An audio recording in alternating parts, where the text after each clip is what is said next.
welcome to Himalayas. And it's good that everybody except one managed to get here today. Thanks to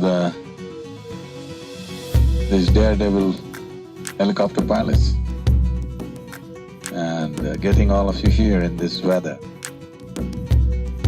in this kind of overcast skies, in this mountainous terrain is…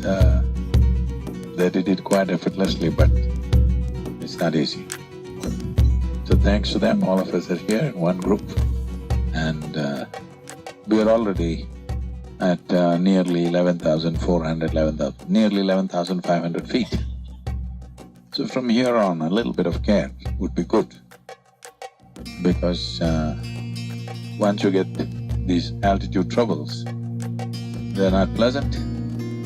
We'll make sure you live, but we can't prevent a headache. We don't travel all this way just to have a picnic, okay? We come all this way because we want you to imbibe something else. So this trek is a good preparation before we go to Kailash. Something of Kailash should stay with you. All of you found your tents? Great.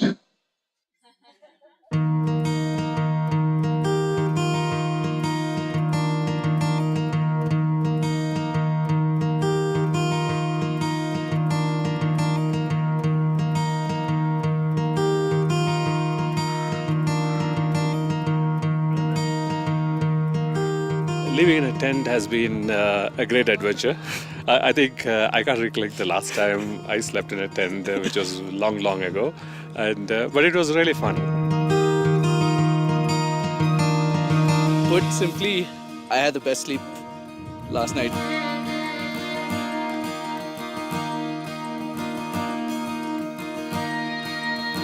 The next few days we're here till you finish Kailash and go back to wherever you have to go back. You must just imbibe. Just breathe the mountains. It's a profound experience.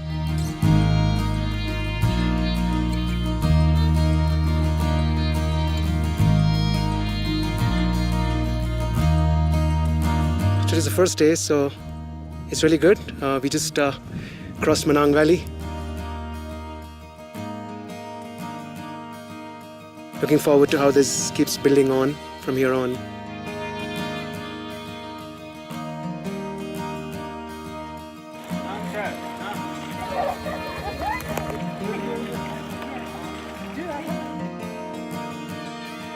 We stopped near some villages at the far end, and he was giving out some biscuits and treats, and just looking at his love for everyone was just really nice, and walking the journey with him has been very good.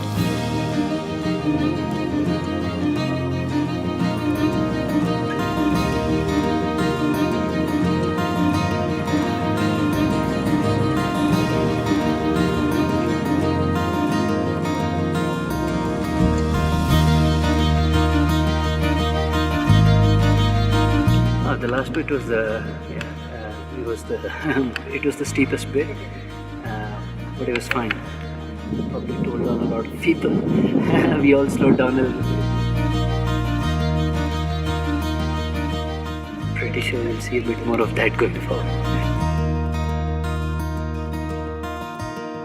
I don't know, I have no expectations. I'm just open. I want to see what's going to happen. I'm excited though.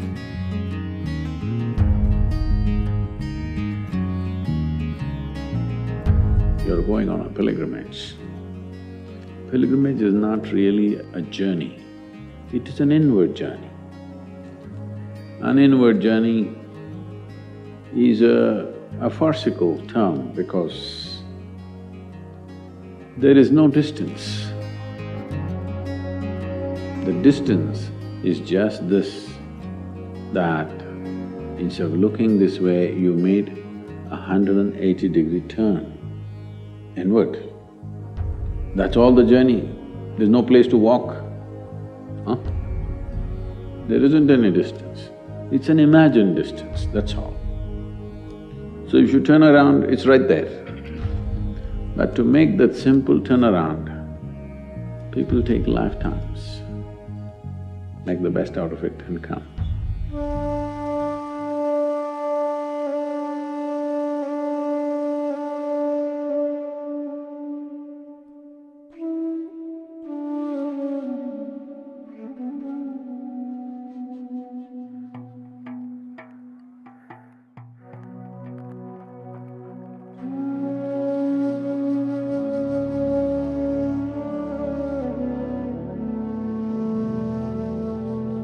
In terms of altitude, today is not a very big challenge. We're just climbing about maybe 360, 370 meters. Where we camp should be a shade over 4,100 meters. 5 minutes! 5 minutes! In 5 minutes, everybody ready? Only thing is, the first 2.5 kilometers is a straight climb, so you'll have to carry your breakfast. No, I mean…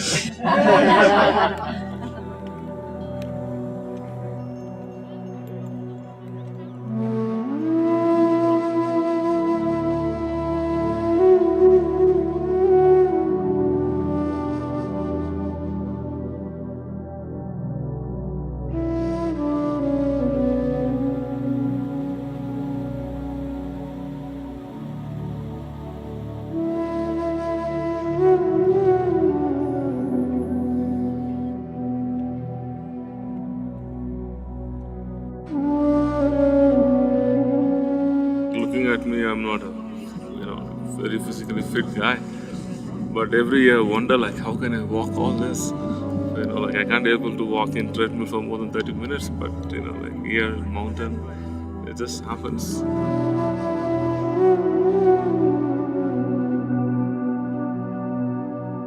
Probably, like, it's not me, it's because of my master.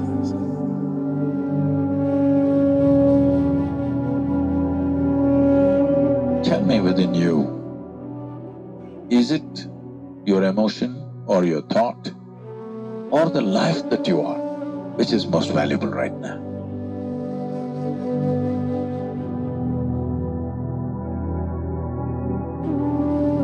There is a difference between what you are and what you have gathered. Things that you gathered from outside, which never was you, never will be you, but right now you believe it is you. If you want to walk up the mountain, the lighter your baggage is, the better, isn't it?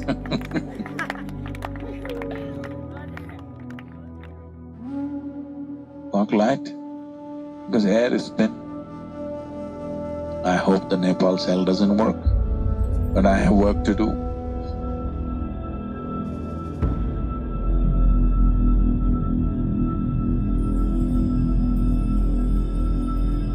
I've been scared of heights, but in this entire trek, and especially with those in those precarious situations where we were crossing those landslide-prone areas, it's a straight downhill slide into the river. I didn't feel scared one bit. Can you hear me? Because you did not want to climb, we got you some really nice downslopes.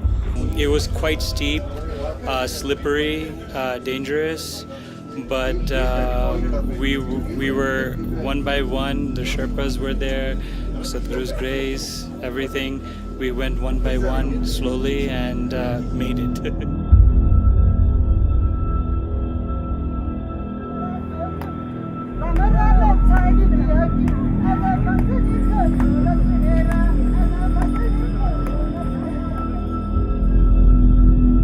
We are in the mountains.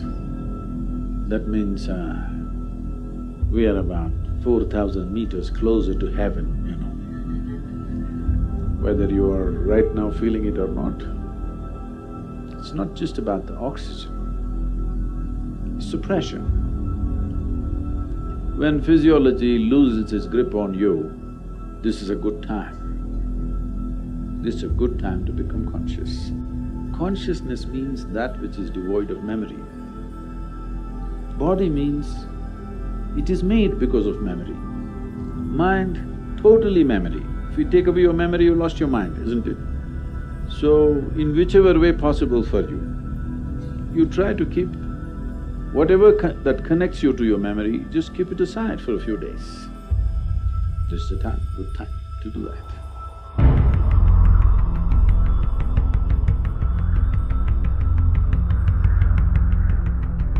Going into the third day of trekking to Lake Dilichoka, obviously Sadhguru did warn us that it was going to be quite a steep trek.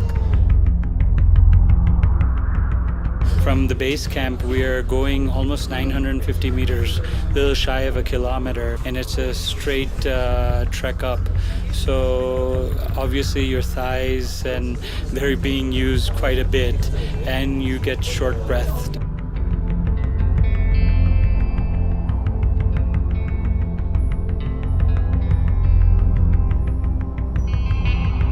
When we passed about 4,500 meters, I could feel that, your breath is slowing down and the weight feels much more heavier.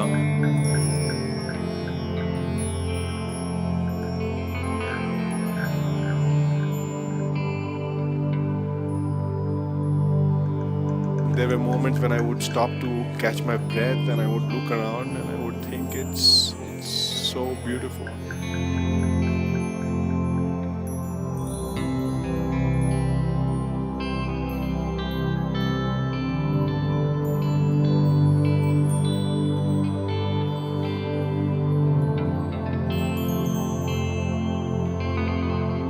Once we got to Lake Dilichoka, it's a very beautiful lake, very pristine, very untouched. And you obviously have the Mount Dilichoko, which is nearly 7,000 meters at the background. So it's a very pristine site to be at.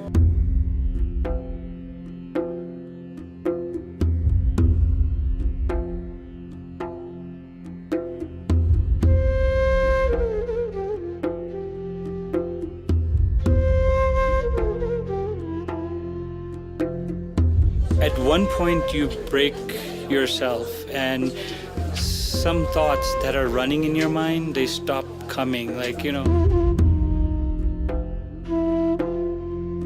you're totally with your body and the surrounding. There's nothing else. You're not thinking about anything else. You're just focused on one thing because it's so physical intensive, but so beautiful because you're one-pointed in that sense, I would say. That was my experience though.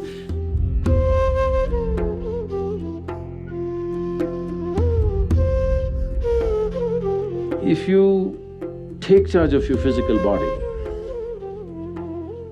15 to 20% of your life and destiny will be in your hands. If you take charge of your mind, 50 to 60% of your life and destiny will be in your hands. If you take charge of the very life energies within you, 100% of your life and destiny will be in your hands. The question is only, how much have you taken charge?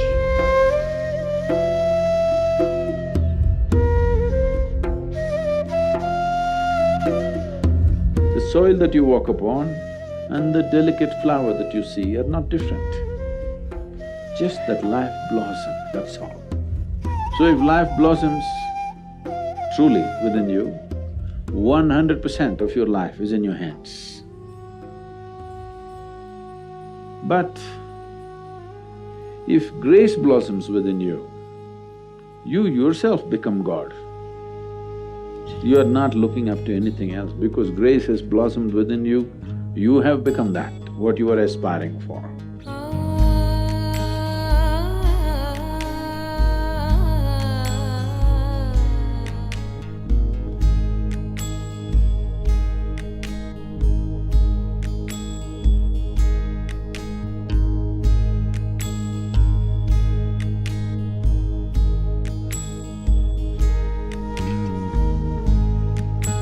It is an experience of a lifetime. I never experienced something like this. It's difficult to articulate.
right now on the proper Tibetan plateau. This is the largest plateau on the planet. And we are about 3.5 hours away from Manasarovar. Make sure you drink a lot of water as we go towards 14,000 feet. Normally altitude problems only happen beyond 13,500. Once even a mild headache picks up, then we'll have to roll you back to the military hospital which is close by or further down the altitude. So please make sure you're healthy and well. Manasarovar is not just another body of water, so don't get to the water, okay?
How my guru touched me within, how he made me feel, nobody else has.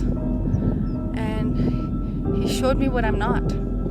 And that's why I'm here. I'm here for one and one person only, and I'm here just for Sadhguru.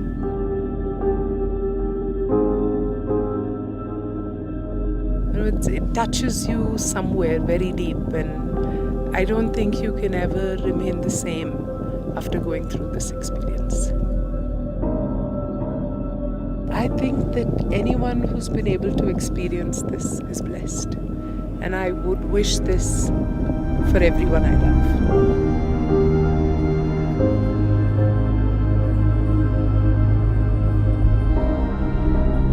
I'm blessed that I lived during a time when he was on this earth. That's all I can say. I'm so lucky.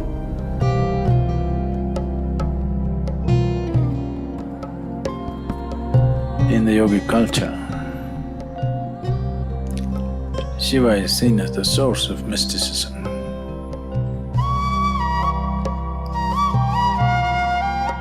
What this means is that without him, we wouldn't even have realized there are mysteries.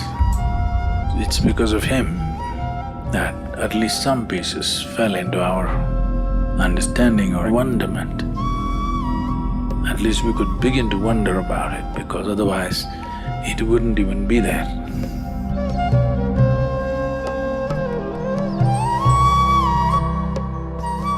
I see him as an invitation.